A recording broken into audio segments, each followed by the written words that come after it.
Hey, this is Catman Kiko. You're watching the Channa Channa Channa podcast.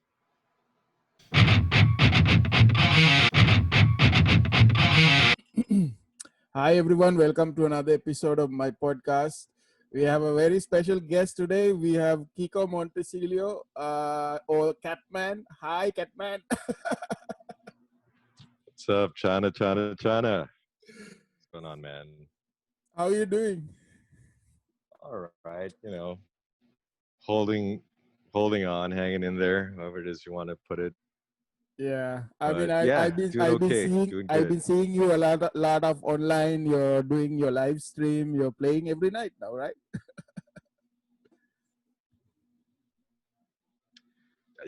I gotta, man. I mean, it's a survival mechanism for a lot of us musicians who are, you know, because of what's going on in the world right now, we're not playing gigs. Mm, So between just live streaming and recording, writing new music, just trying to keep the music muscles working. So right. So, Kiko, you were full-time musician, right? You were not doing anything else, right? right. And I mean, like before the pandemic, it was already kind of, there'd be good weeks and bad weeks, but I was okay. Mm, Obviously, this thing is a game changer because the music and we're watched and probably the last to recover because restrictions on social distancing and people being in the same enclosed space, yeah. which is understandable. I mean, safety first, right? But for us being performing musicians, kind of sucks. Right. Right. So it's just a matter of finding what we do. Right. Kiko, I think first time we met, I heard about you before because you went on AO Radio with Mojo Fly and all that. But I think the first time I saw you was when you performed with Right, right. Joey and Benny at Inum, right?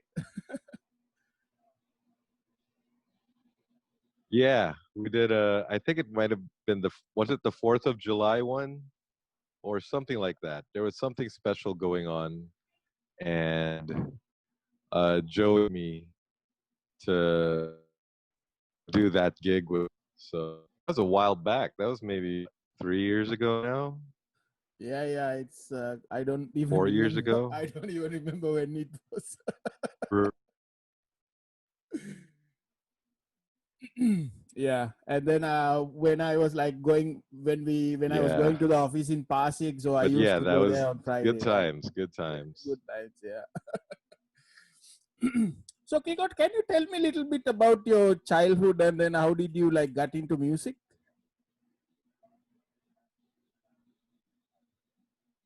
I mean, uh, like most parents of that generation, you want to get your kids involved in extracurricular stuff. So for some, it's, oh, let's send you off already, or let's put you in basketball camp. For me, it was music. So, we had a piano at home, and my my parents sent all of us, me and my sibling, to piano lessons. Right. Uh, it's just that I was the only one who stuck with it. So I started taking lessons at 3 years old, and I just kept playing ever since. Right. So what were like your early bands that you listened to? What sort of music you were into back then? Well, because I was doing a lot of classical music for my piano, Mm, my earliest influences were actually classical musicians. So I was listening to a lot of uh, Chopin and Beethoven, Rachmaninoff, like heavy stuff, but still mostly classical. And then I started getting into new wave mm, because number one, it was mostly keyboards anyway. So I was like, oh, this is cool. This is something different I can do. And then I started playing in bands when I was about 12 or 13. So again, it was still mostly keyboards, uh, 80s. That was around mid to late 80s, early 90s. And then high school, middle school, I started getting into rock. Right. That was the time Appetite came out. That was yeah, 89, 90. And I started getting more into rock and alternative music. Right. Throughout high school, obviously that was the grunge era. So I started getting more into alternative, gets more guitar oriented. Started playing a little bit of guitar, started playing bass.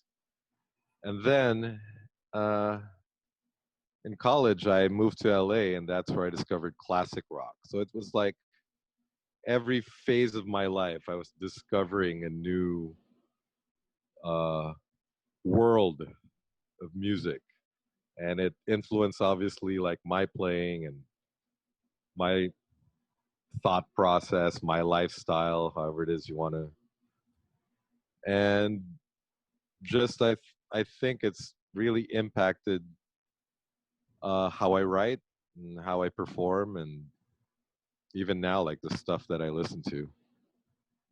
Right. So what was your like, you remember like what was your like first band? You mentioned Oh it was yeah, in school, right? yeah. I was I think middle school, and my cousins actually they had a band, show band or variety band, however it is that you Mm. call it here.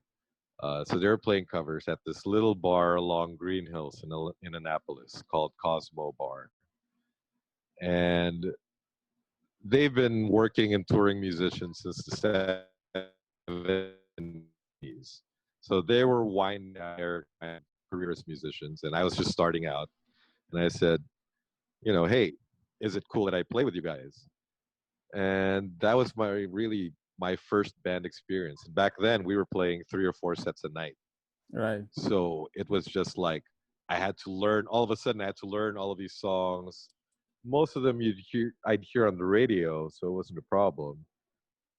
But some of these songs were just like crazy hard for me at the time, and even now. So there was a lot of Toto. There was a lot of whatever new wave again stuff that was playing on the radio back then, and a lot of late '70s, early '80s type stuff. So uh, yeah, I think that really shaped how I approach music now when I'm trying to learn new songs or write. Uh, just I really value those early years playing with them. That was my first real band, so 13, 14 years old. And Right. then again, when I started high school, started playing rock, started doing different kinds of music, started playing in different kinds of bands. And then when I moved to LA for college, that's when I started playing original music. And I'd be with guys and we'd sit down and write new songs. And that was my first experience with writing and performing original stuff. Right. Which band was the first And band again, it you was wrote most original? the fir- oh well, there's a bunch. There's the Painkillers. We were a alternative band, female fronted. Mm. There's Interstellar. We did more shoegaze kind of uh,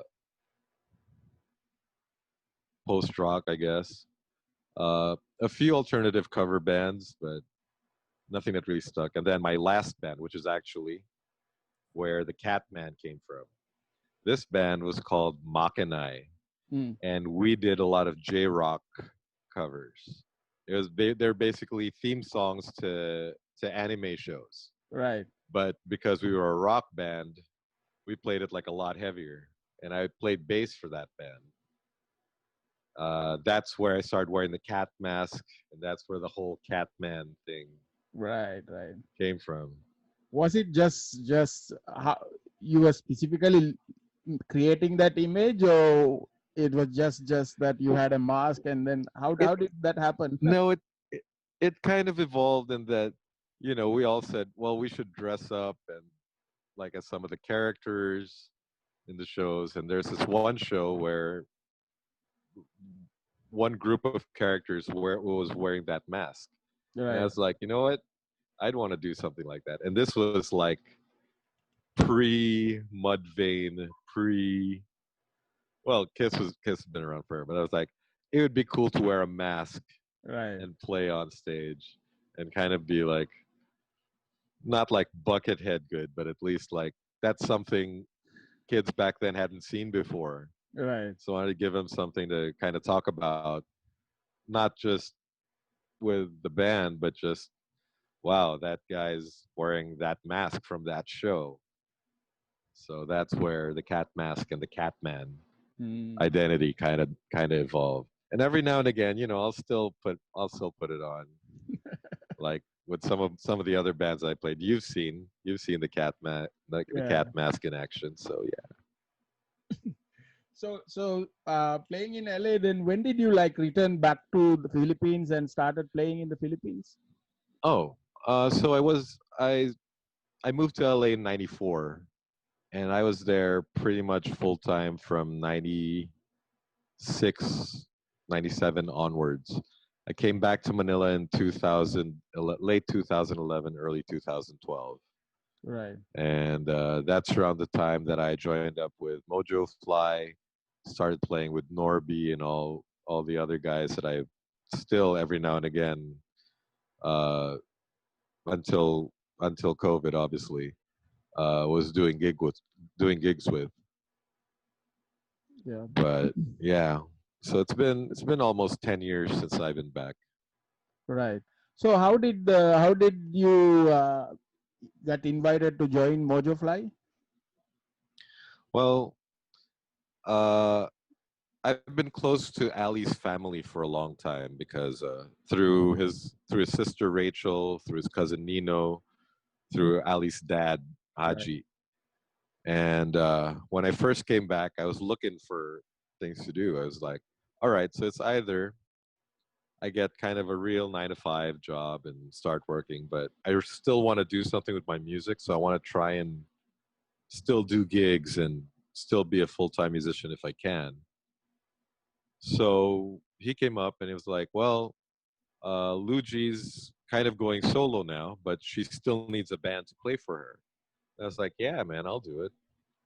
So Lougee was her singer, and Ali played drums, and I was supposed to be the bass player, but I took.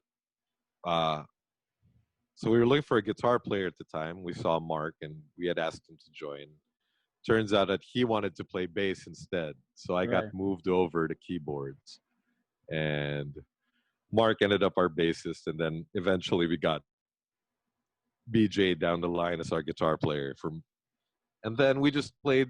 We were playing together for a while, and people were still calling Lougee and the band Mojo Fly Right. until Lougee finally decided, you know what, let's just bring Mojo Fly back and come out with new Mojo Fly music. That's how that happened. That was we started playing together in 2012, and I think Mojo Fly as a band came back maybe 3 years later. Right. So Mojo Fly, I mean, you're going into playing that songs. They had like a lot of big songs, right? Very famous songs Yeah, like Mata, like Minamalas, and I right, even right, I even know those songs because they're so famous. right Uh, on.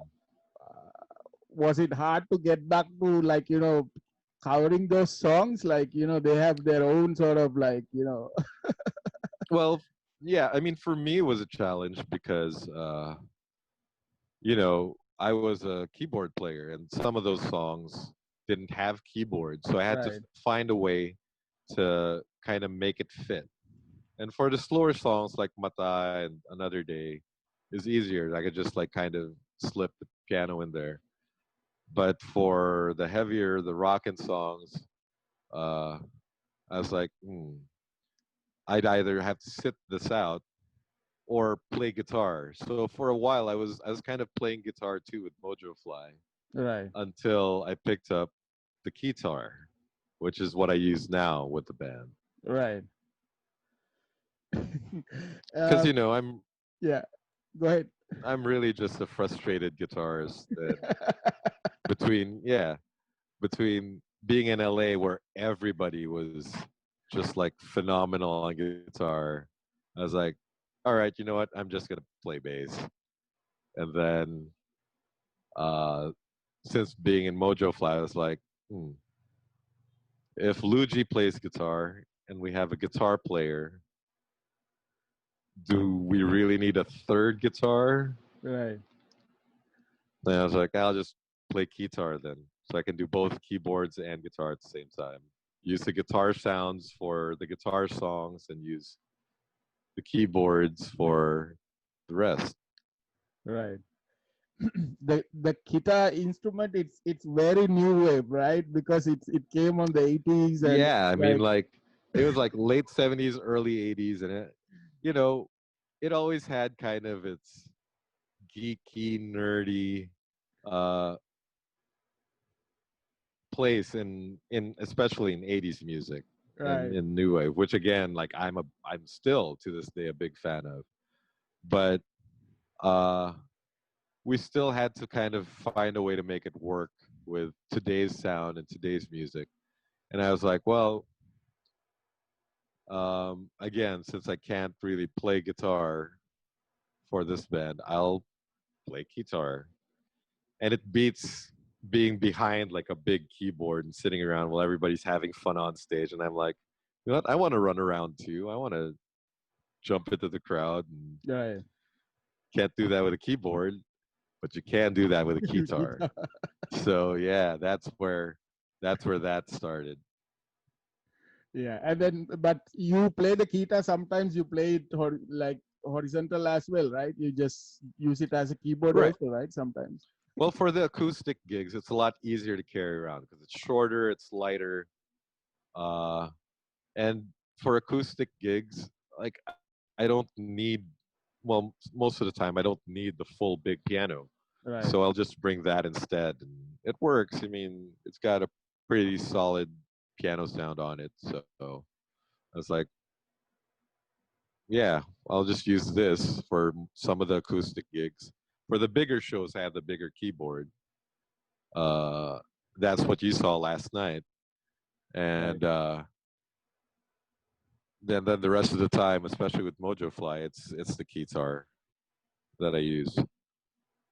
Yeah, it's I mean, I'm a big fan of guitar actually because I don't know, I have this image. I saw this in the eight like very early on, and Hmm. whenever somebody plays a guitar, it's like I was actually even this podcast the episode picture. I was looking for something with the guitar that year, but I couldn't find a photo Oh, that okay. really has the guitar because I had a Right, guest. right.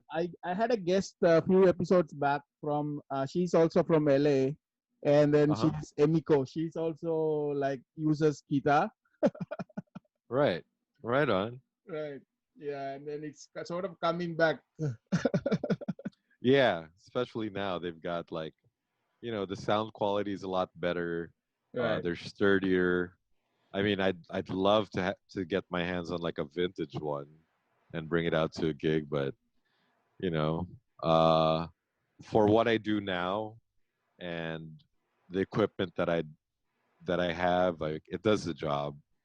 So for the foreseeable future, yeah, Mojo Fly will have Keytar, and especially with the new songs that are coming out, that's Right. going to feature. Yeah.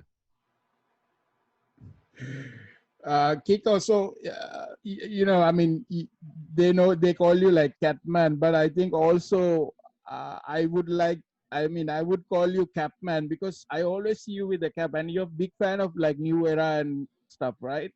Yeah. Well, basically, they're the only caps that I've worn since I've gotten here. It's not like it's a brand preference, but they do have a lot of cool caps, and uh, I prefer just having a cap on my head than tying my hair back. So Right. for me, it's a matter of convenience. It's a matter of, I guess, aesthetic, if you want to call it that. Like I said, they've got pretty cool hat designs. So I'm like, yeah, that's basically that's basically me. That's my look. Yeah. But you stick to the band signature caps, or you use the other ones also, like baseball and stuff? I use well, most of the caps that I have are either LA logo hats, because not because I'm a Dodgers fan, but because I Right. was in LA.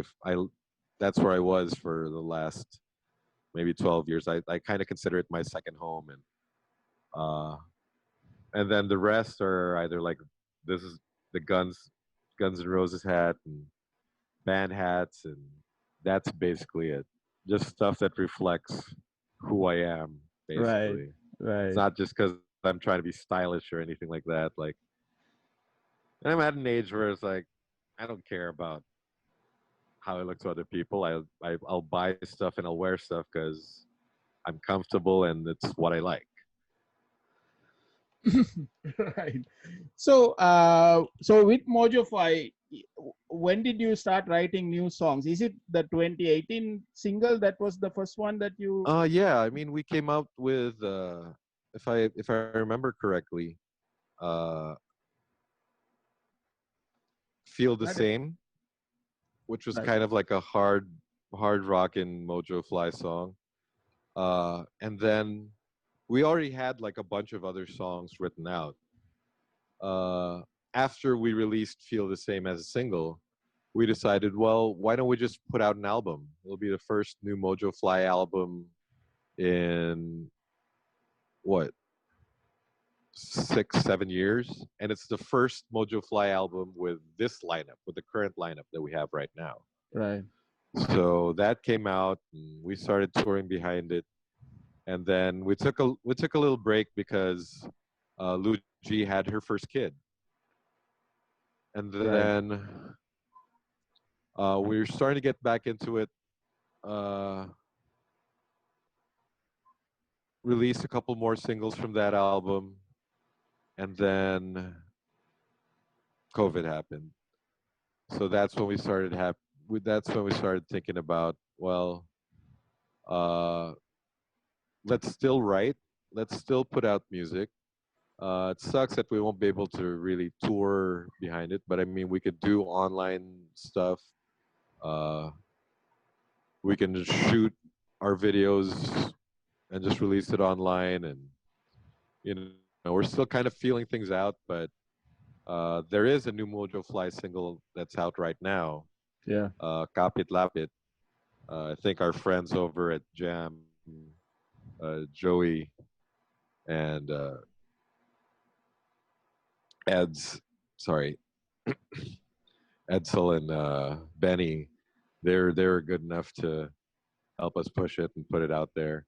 And then there's actually another Mojo Fly single coming out end of October, early November.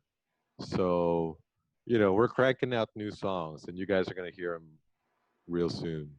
Mm. Like Kapit Lapit's available now, Right. uh, and the new song. I'm not sure if I'm allowed to say what it is yet, but it's coming out end of October, early November. So just keep your eyes peeled for that. Right. So you one of the other bands that you're playing, which I like, is Satanic Cupcakes. That Oh yeah, the Cupcakes again with Joey. yeah, with Joey on guitar. Joey. So when did you first meet Joey? How did you meet Joey? I met Joey my very first day back in Manila. I was fresh off the airplane, and my friend Trish brought me over to Dig Radio, and Joey was there at the time, so that's where we met and Right. started talking, hanging out, going to gigs, and we really vibed and we really connected, and we had a lot in common in terms of the stuff that we listen to and the bands we like and opinions about music and life in general. And Joey, he's a really cool guy anyway. Yeah. So one day he's like, dude, let's put together an alternative rock cover band. because I know you're into that, and I want to do something different. And it'll just be covers, so there won't be like the usual problems that come with a lot of bands who play their own music and are together for a while. And we only play uh, when there's the gig that comes up. We're not always fighting for gigs, and Right. plus I get to play bass, and I'm like, you know what? I'm all over this. This is stuff that I like listening to. This is stuff that I like playing. Uh, so yeah, we put together the Satanic Cupcakes with Abe Biliano on drums, uh, Ian Curante, and Abe. I mean, Ian and Abe are both from Switch, but Right. Frey on guitar also. I played bass, and yeah, man, that was good times. Right. When did you last I mean, perform? I'd hope. When did you last perform as Satanic Uh, Cupcakes? Gig? I think at my mom's benefit, so it must have been like 2 years ago, or I think Right. we might have had one more gig after that, but it's been a while. I mean, again, because of the pandemic, and uh, it's hard to get everybody together and do a gig, and but hopefully when things start to kind of normalize and we figure out what we're gonna do with playing live gigs again, then you'll see the cupcakes together pretty soon. At least I hope so. Right. Yeah, the name itself is so funny. Yeah, well, that's you have Joey to thank for that. It's like Yeah. we're not gonna get a lot of gigs playing children's parties, but we'll have fun anyway. Right. So this before pandemic, you were kind of playing like sort of, you had gigs like daily gigs, like you were playing different places like every day, right? Right. I mean, like I was, I had my regular gigs, which kept me busy 3 times a week. So like, no matter what happens, I knew that on Sunday I'd be playing at this one place, and it'd just be me on piano. And then Right. Thursdays and Fridays I'd play with Norby, and we do a lot of alternative covers. Some pretty off the wall stuff too, but uh, it was new because typically when you're thinking an acoustic band, you're thinking like love songs and stuff like that, which we do. We play that stuff too, but you won't hear like Bohemian Rhapsody, or you won't hear like uh, I don't know, like a lot of Dishwalla or uh, wow, you won't hear a lot of Goo Goo Dolls. You won't hear a lot of, like, again, stuff Norby and I grew up listening to, like playing. Uh, so that's worked pretty well for us when we were doing those gigs. And Right. then besides that, the rest of the week, then I'd have Mojo Fly. Then I'd have the Cupcakes. Then I'd have for a while Mariang Palad, which is a Santana cover band, Right. and that was with Harold, but he's in LA now, so that's kind of on hold at least till he comes back. But yeah, just trying to find different outlets for music, having fun doing it, and if we make a little money on the side, great. If not, at least I knew that I always had my regular gigs to fall back on. Right. So when did you first started playing with Nobi?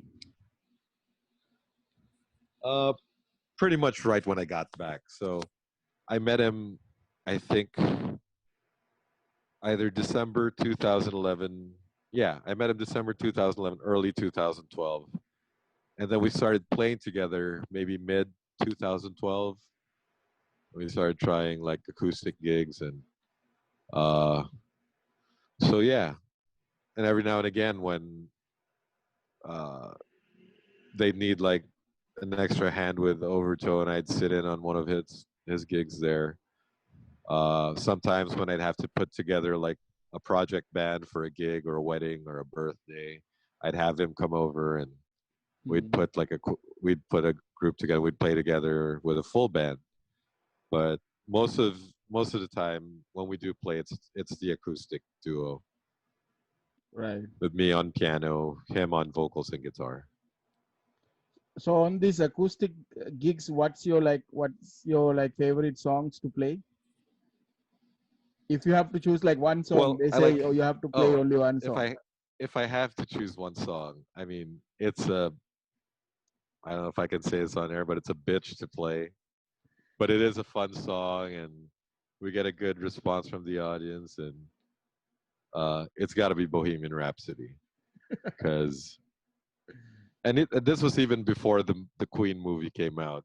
Right. Uh, it is a difficult song, and it's kind of like on the one hand, it's kind of like us kind of showing off that we can play the song, but it's also because it's a great song, man. It's one of the all-time, I think, in my opinion, best songs that like if I could have written Right. one song in my entire life, I would have wanted it to be Bohemian Rhapsody. But beautiful song.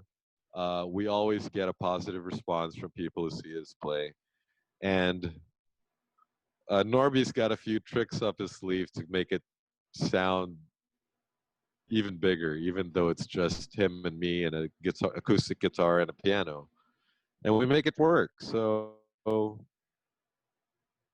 you know, uh, the rest of the time, I also like every now and again playing some of his old band songs because Norby was part of River Maya for a while. So Right. every now and again, like I'll sneak in a River Maya riff or a River Maya song, and he'll just give me that sideways look. But yeah, it's fun. It's fun. I mean, we have fun on stage. We're friends off stage, so it's always good times playing with Norby. Right. That Bohemian Rhapsody movie, I mean, it was really nice, right? How they did that, like for example, that live weight performance where they sort of shoot it like sort of exactly. Oh yeah, It's like that quite was amazing. amazing. I mean, good concept, and at the same time, it's like it's already like a 2 hour something movie, Right. and you still insist on having a full 15-minute uh, note for note, scene by scene recreation of the performance, which I thought was a great way to cap off the movie too. Yeah. Because what I did after watching the movie, immediately came home. I watched the live aid on YouTube because it's Right. it's Well, you know what? I'm sure, like, if you get like the special edition DVD or whatever, they'll have like a side by side. And I've seen a few videos where they yeah, yeah, have yeah. side by side Side by screen side videos, comparisons of. yeah. Right, right. Which is fun, but I mean, like, if you're a purist and if you're like a film critic and you know you really want to take the scene apart, that's fine. But for me, like, I enjoyed Yes. seeing that because it shows the attention to detail and the love for the subject matter and the respect for Freddie and for Queen. So it was an enjoyable scene. It was an enjoyable movie. Um, I watch it every chance I get, Hmm. you know,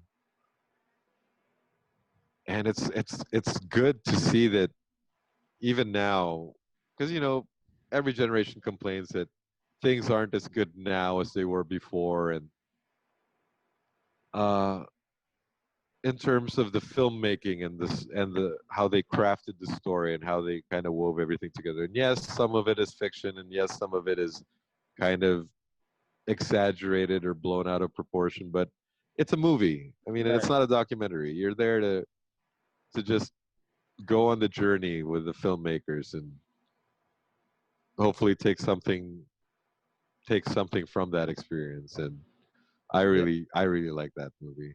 Yeah. Even that I really actor enjoyed it. actor they choose, that's the guy from Mr. Robot, right? So Yeah, I mean, like, Rami was. I mean, he's an amazing actor, and the casting was right on. And dude, like, even whoever it was that played Brian May. mm, I mean, they got the height, he has the hair, even the way he stands and plays, and it's like, wow, you guys.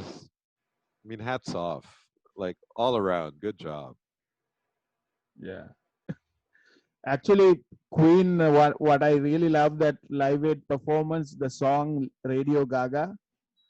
It's really really nice how Freddie sings that in that performance, right? Oh yeah. But I mean, like, songs like "We Are the Champions" and "Radio Gaga," even yeah, sure, some parts of Bohemian Rhapsody. These Mm, were really these are really arena rock songs. These are songs that everybody in the crowd watching sings along with, or stomps their feet to, or knows all the words to. So by the time Live Aid came out and Queen hadn't, really performed together in a while or been together for a while, and people were waiting for that. right. And they were doing that before. And when that happened in real life and when that happened in the movie, everybody just like Yeah. erupted.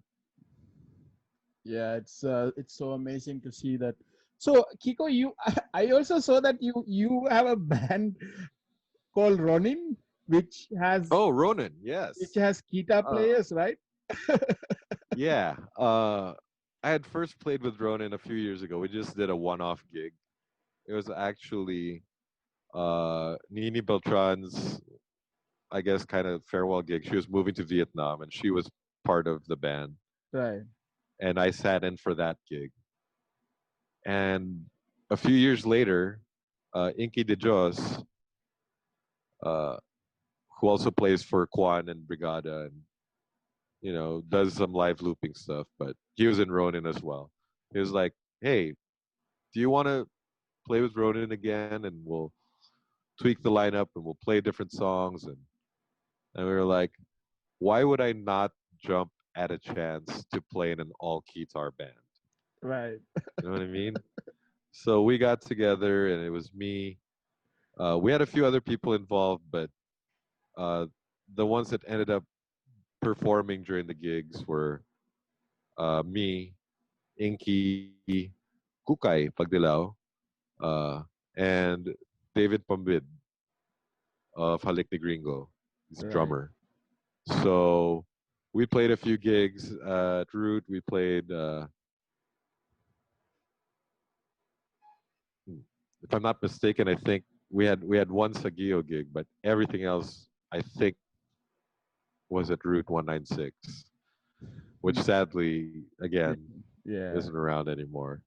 But for Ronin, we still talk about either recording new stuff together or doing other gigs. But again, we're waiting and see. We're waiting to see what'll happen with gigs and live performances. So, you guys but should yeah, create actually. What will be awesome is to have that do a music video, with neons and all these neon lights and stuff right.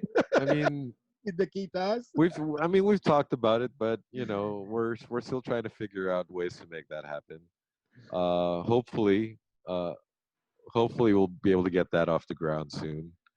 Right. Um, that would be fun though, or even just to play like a gig like that where it's all like 80s and neon and Yeah. Like that's you remember that episode of Black Mirror San Junipero? Have San you watched? Junipero, Yeah, there exactly. where they go to that Like bar which is like 80s bar. Tuckers. Oh, And the thing Tuckers. is, Right, Tuckers, yeah. yeah. And the thing is, it's like it's always there, whether it's in the 80s and you have the video games, and then when they went to the 90s and then the video game was Time Crisis or Mortal Kombat, and then that was a nice touch. And I'm Yeah. obviously having grown up during those years, grown up in that era. I found it very nostalgic. Yeah, that was a great episode. And I mean, overall, Black Yeah, Mirror is really great show, right? yeah. It's like it makes you think a lot about just how technology and social media and uh, how it changes really the way we think, the way we live, how we act towards each other. Uh, and it's kind of like they're cautionary tales, really, of what happens when you take something too far, which is bad no matter, no matter what it is. Anything you overdo or take too far, push to the limit, there's Mm, always a dark side. There's always a downside, and I like how Black Mirror uses it to kind of say, technology is great, but you know, this this could get out of hand really easily, really quickly, right. and you just need to be careful, I guess. But what I noticed, Kiko, is that this, this with this pandemic and we cannot meet physically anymore, like, but I don't know if you feel that also, like we actually sort of getting closer now that we are actually trying to reach out to people, we are actually talking to people, although we are Right. doing it through like this, but I feel friends and families are actually getting closer because they're actually kind of getting, because I talk to like my schoolmates and I never talked to before Right. That because you of the wouldn't pandemic. even think about getting in touch with. Right. Yeah. I mean, that's I guess one positive thing that's come out of this whole experience is, uh, and I mean, speaking for myself too personally, uh, 2020 was a rough year, Right. and not just because of the pandemic and obviously with what's happening with gigs and not being able to play. Went through some personal stuff too, and it was a dark time. It was a hard time, and I was just lucky that I had friends who kind of reached out, whether it was uh, just out of nowhere sending me a care package or messaging me Mm. or chatting with me and saying, "Hey, dude, are you all right? Do you want to talk? Can't really be with you, but we're with you here. We're with you here. We're with you here."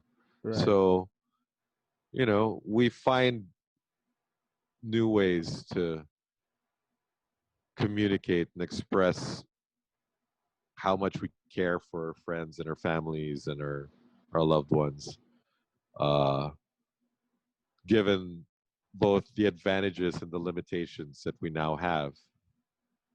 Uh, so yeah, that's probably one good thing that came out of this is being Yeah. able to, like, say, do this interview and reach out to your fans and your listeners, uh, and then being able to just, like yesterday with Joey and them, just hang out virtually, but Right. still be with them without actually needing to risk catching something on the way or on the way back, or knock on wood, but Right. we do what we can, you Yeah. know. So going back to this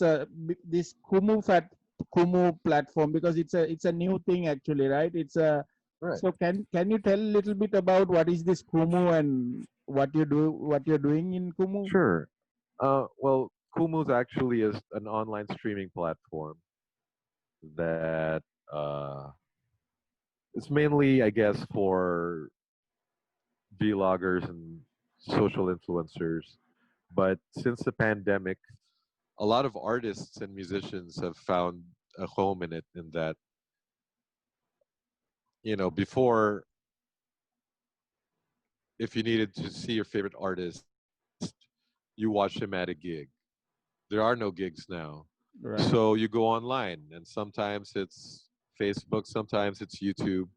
Uh, for me, what made Kumu appealing, which is why I do it basically every night if I can, is well, it's easier to monetize. So having made the bulk of my income doing live gigs, switching over, it was like it was kind of a, I'm still kind of adjusting to it. I've only been on Kumu for a couple months, but you get to reach out to a number one, to a different demographic, like people who don't normally go to gigs, or Right. people who usually just want to listen to music in the background while they're at work, or people who want to wind down after a long day and don't want to go out and have to listen to music. So I'm exposed to a new audience, and I'm also and they're exposed to something they've never heard before, which is me doing piano covers of rock songs or love songs or whatever else they'd want to hear. And I think, and a lot of people who miss watching us at gigs, like it's like Norby's on it, my friend Nino's on it, a lot of my other musician friends who I used to gig with, they're on Kumu as well, Right. and most of the response has been positive, just because the community is very supportive. Uh, the artists are supportive of each other, so we try and catch each other's streams, which would be impossible before, because if you were at a gig and let's say I was playing in Makati, I have a friend who is playing in Cubao. Right. There's no way I could watch his gig. But now that we're all on the same platform, as long as we're not streaming at the same time, I can pop over, catch a little bit of what he's doing, and then when he's done, or when I'm streaming, he can just go to my channel and see what's going on. Mm. So again, there's pluses and minuses, but Kumu's been able to really open up a whole new avenue for us artists and musicians in terms of being able to still do what we do despite everything that's going on. Yeah. And it's easy also to jam, and you can just invite somebody like to join your Yeah, stream, right? Very quickly. right. I mean, like, the one thing that we haven't quite been able to do yet, at least as Coop is concerned, is to actually jam together live. Because again, there's latency issues and Right. connectivity problems depending on.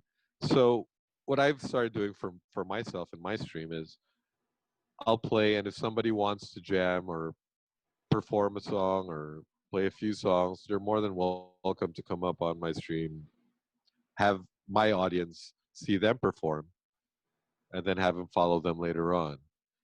It's sort of like they're helping me out by bringing more people to my channel. I'm helping them out by exposing them to the people who watch me play, and it's again, it's just we're all in the same boat. So I figure it's my way of helping them out, their way of, I guess, doing the same. So, and if I can catch like a 5-10 minute break from playing 5 hours straight, I'll take it. You know what I Right. mean? One thing I miss going. One is the gigs, but also remember, because I know you also like Funko Pop, right? So visiting the toy shops and stuff. Oh yeah, Yeah, it's I think the I last one. haven't What was the last one you I got haven't bought with a Funko? Funko in. You know what? I don't even remember. It's been so long. I think the last time I bought a Funko was the last one of the last times I had a gig in Ortigas in Cuisine, Yeah, where yeah. you saw us. Right. Because that would be our usual routine. I'd leave early to avoid traffic. I'd head over to Podium, uh, pick up a Funko, sometimes two, do the gig with Norby, and then skedaddle home. But yeah, it's literally been months, several months, Yeah. like right before the quarantine, even because they started canceling gigs even before they announced the quarantine, because people were getting sick, Right. and they wanted to just take precautions and make sure that everybody was safe. And at the time, we didn't know that 7-8 months on we'd still be here. But uh, so yeah, I haven't gone and picked up a Funko in several months. Yeah, I can't even tell you what the last one I bought was. Right. It's been so long. Yeah. I think the last one I But got was the Iron Maiden. I got the Iron Maiden Eddie. the Eddie ones, they Yeah. have a few. I think there's like three or like different There's ones. actually four. So I went to the shop Okay, and then they had all four at the same time. So I actually bought all see, four there you because go. Pick them all it, up. it Right. will be hard to find again if you miss one. So Exactly. They'll imagine if you're stuck with three, and it'll always be that one that's hardest to get that you can't find anywhere else. yeah.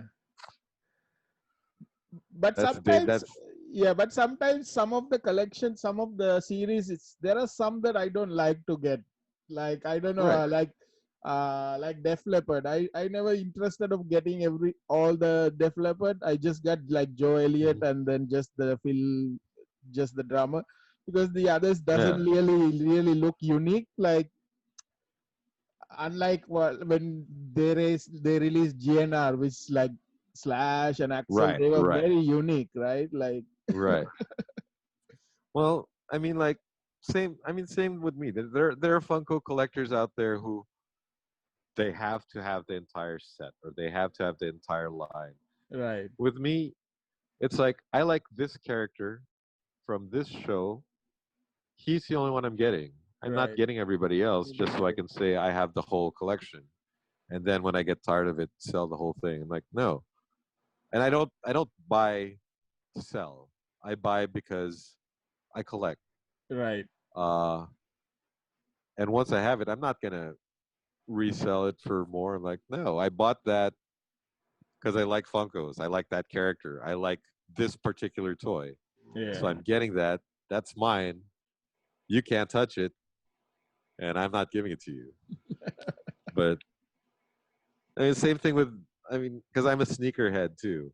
Same right, thing with my shoes. It's like, yeah, I like wearing Jordans, but it's not because they're cool. Well, it is because they're cool, but it's not because I want to resell them later on for three times the price. It's like, right, no, it's we live in the Philippines where it's hard to find my shoe size, and basketball shoes are the only kinds of shoes I can get. It right. just so happens that I like Jordans and they have it in my size. I will buy a pair of Jordans. Did you watch the Sneakerheads, the series that they release in Netflix? Yeah, it's I- I- crazy. I mean, like it's a it's a culture that I understand, right, but not something I. Well, no, it's more like it's a culture that I mean, that I understand, but I don't buy into 100%. Again, because for me, it's mainly utility, comfort, aesthetic. right, Looks cool. It's in my size. I'll wear it. I don't need to keep it like hermetically sealed. I don't need to, you know, one day sell it for thousands of dollars. No, I'm gonna wear it till it wears out. Then I'll buy new shoes. yeah. You know what happened to me, because I you know that I do a lot of walking, so I Right. started doing a lot of walking for like few years now. So my friend introduced me to this Skechers brand, particular shoes. It's like Go Walk. Uh huh. There's a specific one. Right. Right. Right. It's so comfortable. After wearing that, I never wore another shoe because it's Right. so comfortable walking. But see, And that's what they're exactly. That's what they're built for. They're built for yeah. walking, and So when I had to uh, replace the shoe, I just went to the shop and said I want this particular one. That's it. I don't want to check anything else, because it's, even though it's the old model, I just wanted the same right. thing because it felt so good. But I mean, like Skechers comes out with new lines, again seasonally because they're a Right. shoe brand. But I think the your particular the Go Walk one with the extra padding Right. inside or the extra thick soles, I think that's a feature. So they'll always have maybe new designs, but they'll always have that shoe available. Right. Yeah, it's I've been wearing that I think my previous pair, I think I walk like more than 1,000 kilometers on that shoes right? before I retire it. See, so that stuff, I mean, that stuff really works then. Yeah, it really works. So Kiko, so what's your message to the viewers and people who support you, and what's your streams, or what's your message, and any shout out? Oh, yeah. I mean, like, I want to thank everybody for, despite it being a pandemic, helping artists like myself, my friends, you do what we do, streams. Mojo Fly, the Mojo Fly fans for link. We do new song out. It's called Kapit Lapit. It's available on all streaming platforms. You can request for it in your local radio station. Uh, we have another song coming out again, end of October, early November. So watch out for that.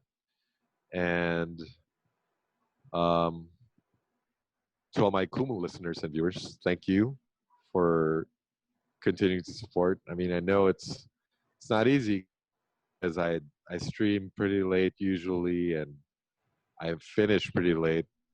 But to those of you who have stuck around, you guys know who you are. Thank you so much. And to all our new listeners out there, uh, let's check it out. Catman Kiko on Kumu, uh, Catman Kiko on Instagram, Kiko Montecillo on Facebook. Hi, Crush. Yeah.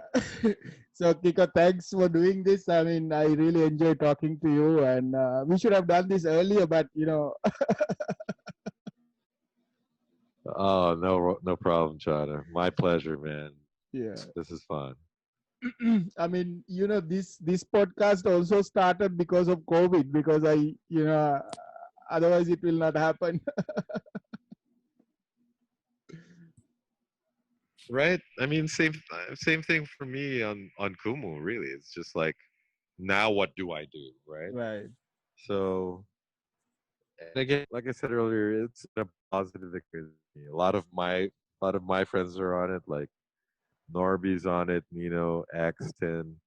Uh, so we all have kind of our own groups, but we also have mutual friends who kind of support all of us, and that's Right. something I'm really grateful for.